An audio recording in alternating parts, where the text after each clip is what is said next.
से क्या अब लगता है कि बात बहुत ज्यादा बिगड़ चुकी है, जिसको अब संभालना बहुत मुश्किल होगा? कल को आज आसंदी की तरफ उंगलियां उठाई जा रही हैं, कल को और भी बहुत कुछ हो सकता है। और यहां से क्या एक जो सदन की गरिमा थी वो खत्म होते हुए नजर आ रही है, क्योंकि उसकी चिंता करना इस देश के संविधान और लोकतंत्र की चिंता करने के हिसाब से ही उसी दिशा में बढ़ता हुआ कदम हम मानते हैं। और इसलिए भी ये चर्चा यहां जरूरी है, क्योंकि आने वाले समय में कभी ऐसी घटना ना हो, अगर हो जाए तो शायद हम लोगों को याद किया जाएगा कि हां 6 महीने पहले या साल भर पहले न्यूज पॉइंट में हम और आप, हम सब मिलकर इसी चिंता को यहां जाहिर कर रहे थे। प्रशांत टंडन जी,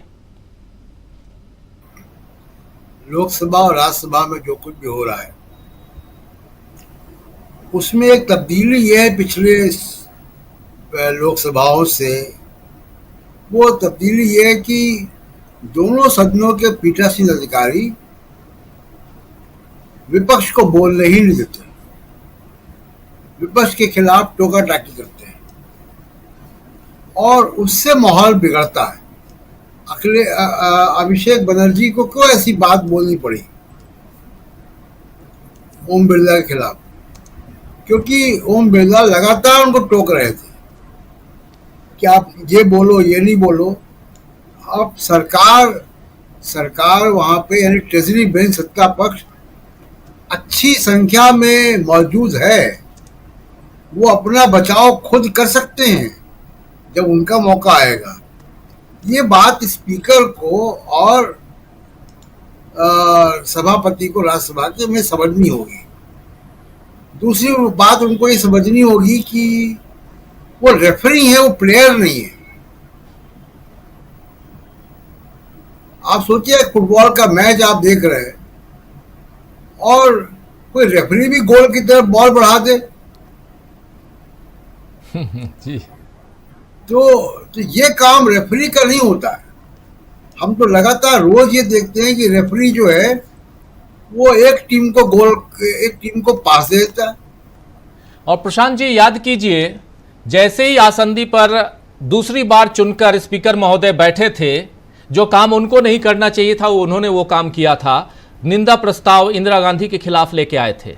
क्या ये काम स्पीकर का है? ये सवाल पूछा जा रहा है। देश में नहीं, विदेशों से भी फोन आते हैं तो पूछते हैं लोग कि आपके यहां हो क्या रहा है। जी जी, वही बात। अब आप देखिए कि कल अभिषेक बनर्जी को आपने रोक दिया, खुद आप इमरजेंसी पे लेकर आए। अच्छा, इमरजेंसी कोई गैर संवैधानिक नहीं था। इमरजेंसी के अंदर संविधान की प्रावधान के तहत इमरजेंसी थी।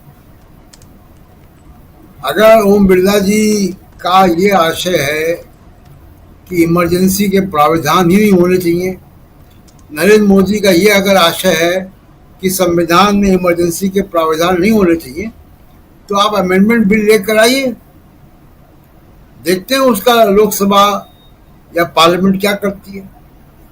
तो दूसरी बात देखिए राजीव जी, अगर उसका जो हो रहा है उसका पॉलिटिकल मैसेज हम अगर पकड़ने की कोशिश करें, पॉलिटिकल मैसेज ये है कि विपक्ष की तरफ से जो बैटिंग लाइनअप है वो बहुत बढ़िया है जी। और उसमें राहुल गांधी है, अखिलेश यादव है, दीपेंद्र हुड्डा है, गौरव गोगोई है, पप्पू यादव है, कल्याण बनर्जी, अभिषेक बनर्जी, महुआ मोइत्रा, चंद्रशेखर, धर्मेंद्र यादव, तमाम ऐसे लोग हैं जो उनका बैटिंग लाइनअप बहुत अच्छा है। और दूसरी सबसे बड़ी बात यह है कि अपोजिशन के पास उस तरीके का नहीं है। अगर उनको स्पीकर का संरक्षण, जिसकी बात अमित शाह कर रहे थे, वो ना मिले तो उनके पास लोग नहीं है वैसे कि जो बोल सके इन लोगों के खिलाफ। तो अच्छे वक्ता इनके खिलाफ साथ में।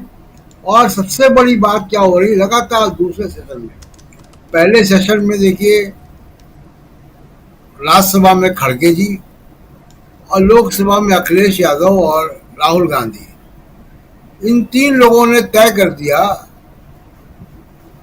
कि पहला सेशन इंडिया गठबंधन के नाम हो गया था जी। और दूसरा सेशन में भी अभी भी वो दूसरी टीम के हाथ में चढ़े हुए बॉल लेकर। तो ये तब्दीली है। और उसका दूसरा एक संदेश क्या जा रहा है यहाँ से बाहर, देश भर में देखा जाता है। ये लोग सोशल मीडिया पे वीडियो के क्लिप बना बना के शेयर करते हैं, आप यहाँ दिखा रहे हैं। पूरे देश में इंडिया गठबंधन की जो कंस्टिट्यूंसी है, इंडिया गठबंधन को जिन लोगों ने वोट दिया है वो निराश नहीं है।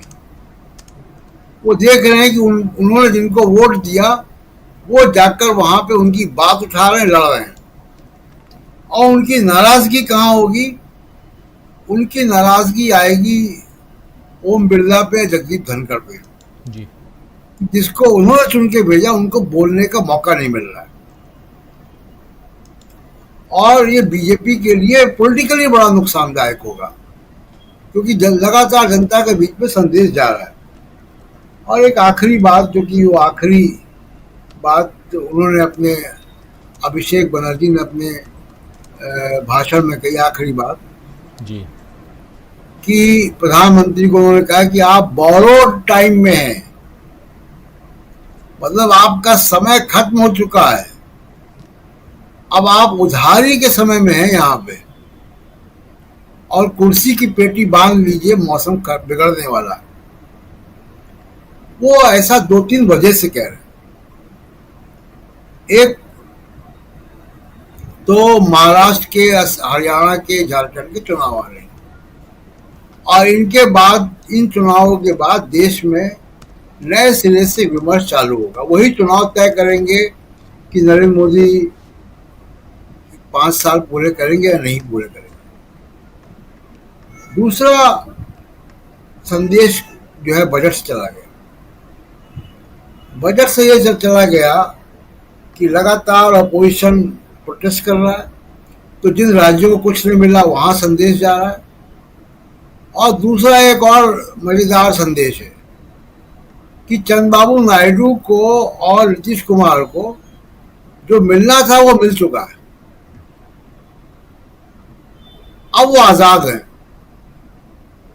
अब वो 1 साल बाद कुछ फैसला लेने की स्थिति में होंगे, जब तक उनका वो जितना वो बजट से ले सकते थे वो ले चुके हैं जी।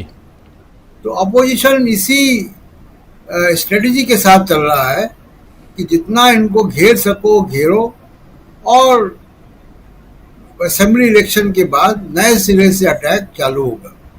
राजीव, बिल्कुल बिल्कुल। असेंबली इलेक्शन यानी 4 राज्यों के असेंबली के इलेक्शन हैं, महाराष्ट्र है जिसमें हरियाणा है और झारखंड, ये 3 तो